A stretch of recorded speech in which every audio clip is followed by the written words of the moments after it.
Police has a right to shoot you and kill you if you reach a certain level of violence. Nkwaniriza nnyo mpozi ate ku Boka TV webale kubeera mpozi ngo subscribinga webale ku likinga webale ku sharinga waka waffe mpozi ate olunaku olwaleero nze SULA SSENYONGA ate mwana tu nga wabukeredde nga mawulire gannaku ate nga mpozi munansiko munamaji abadde agawumula ate kati nga mugenzi Gen.Elly Tumwine weziweredde essaawa 11 ez'okumakya olunaku olwaleero nga mwana tu avudde mulamu bw'ensi eno era nga afiiridde mpozi ate mu ddwaliro lya Aga Khan e Nairobi gye yaddusibwa gye buvuddeko awo nga biwala ttaka ng'abadde ndowooza atawaanyizibwa ekirwadde kya kookolo era yabadde asinga okubeera mpozi nga ate amutawaanya. Ku bitonotono tusobodde okubeera mpozi nga tufuna ebitonotono ebimukwatako n'obumu ku butambi mpozi mwana tu obw'ebigambo ebikawanga omususa oba ebimu ku bigambo ebyazze ayogera ebibadde oba oliawo nti bibadde byanyiza abantu abamu oba abalala nga tebyabakyusa oba abalala nga byo byabaleka bali bwe batyo okusinziira buli omu ku ntegeera ye n'embeera ze. Gen.Elly Tumwine ebitonotono ebimukwatako byetusobodde okubeera mpozi nga tufuna yazaalibwa mpozi ate Mbarara akalulu bakayita Bulunga era nga yazaalibwa nga ennaku z'omwezi 12 omwezi ogwokuna 1956. Gen.Elly Tumwine waafiiridde nga aweza emyaka egy'obukulu 68 era wawereza emyaka gino egy'obukulu 68 abadde yakamala okuwumula amagye omu ku ba generals abadde bakawumula amagye era nga abadde mpozi baateebwa bagende buli omu atambuze obulamu obubwe nga amagye tegakyamufuga omanye etteeka lya wano baba tebannakuta kizibu okubeera mpozi ng'ogenda olya butaala okusinziira ku tteeka ery'amagye bamala kukuta ne bagamba kati tukutadde genda bw'atyo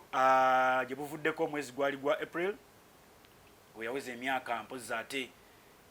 68. Gen.Elly Tumwine ebitonotono ebikwatagana kusoma kwe omukulu ono yasomera mpozi ate Bulunga Primary School bw'ava Bulunga Primary School n'asomerako mpozi ate Mbarara High School bw'ava Mbarara High School n'agenda n'asomera ku St. Henry's College Kitovu eryo liri Masaka bw'ati ate mpozi neyegatta ku Makerere University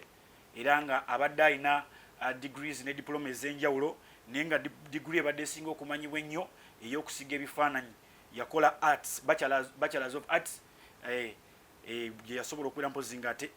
asoma era n'atikkirwa bulungi nnyo naye nga ku saidi eri eya entertainment abadde omusajja omuyimbi newankubadde nga ate omulimu omulala gw'abadde akola abadde musizi wa bifaananyi era mubadde mulaba waliwo akatambi akafuluma nga bakaayana mu paliamenti yali musajja ayambala ennyo obutengi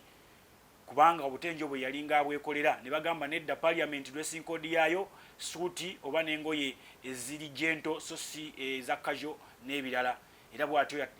yakola design ezize era engoye ezize ezisinga yabadde aze designingira zobadde omulaba nga ayambala.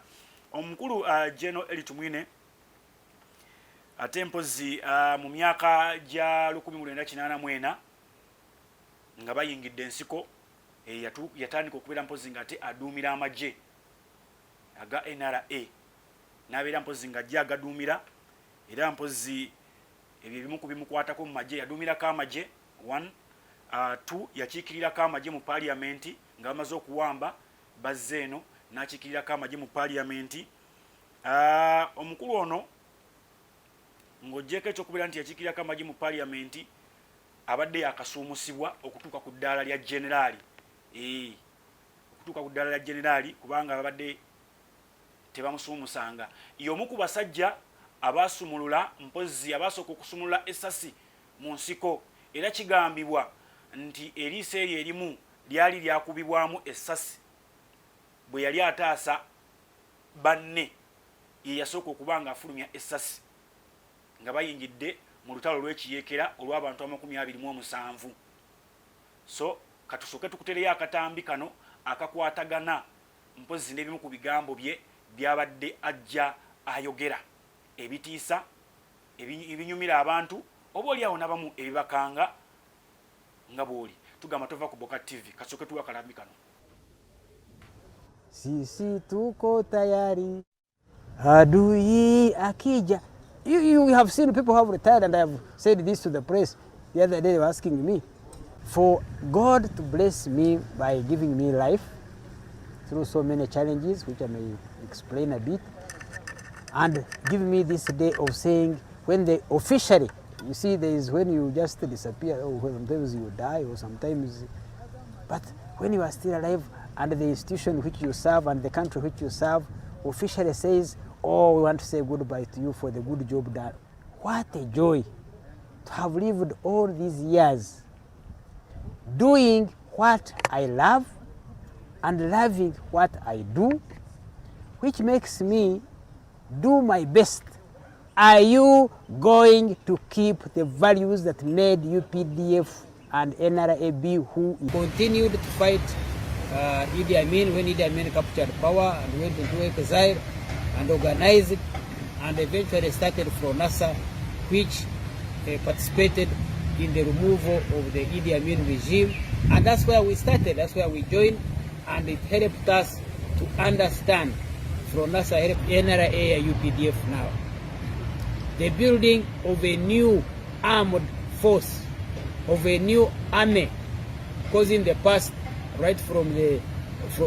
traditional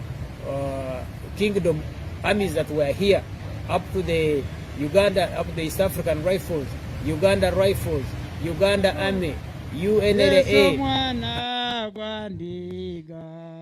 Yesu oyo musai saigunaziza nebaza oyo murokozi burizoba birekera kushemererwamu hateri nizoba rungi kushemerwa umwami wa kisheija n'omukazi wawe neka yawe bakwebeitu hata nomporo natukumporo nomanye biragiro nombikwatijaga nombirako kubhenda nomwenda ngumbyanguse konka. Police has a right to shoot you and kill you if you reach a certain level of violence. Oyo oba bwe bulamu bwa Gen.Elly Tumwine tusasidde nnyo family ey'omugenzi ne tusasira nnyo mpozi ate n'eggwanga, mpozi ate ne Mwami Museveni avuddeyo n'amubika. Babadde basosa amawulire kugakweka nti tannafa, naye oluvannyuma bamaze ne bavaayo ne baatula nti afudde. Temuva ku Boka TV, mubeere bulungi. Nze SULA SSENYONGA.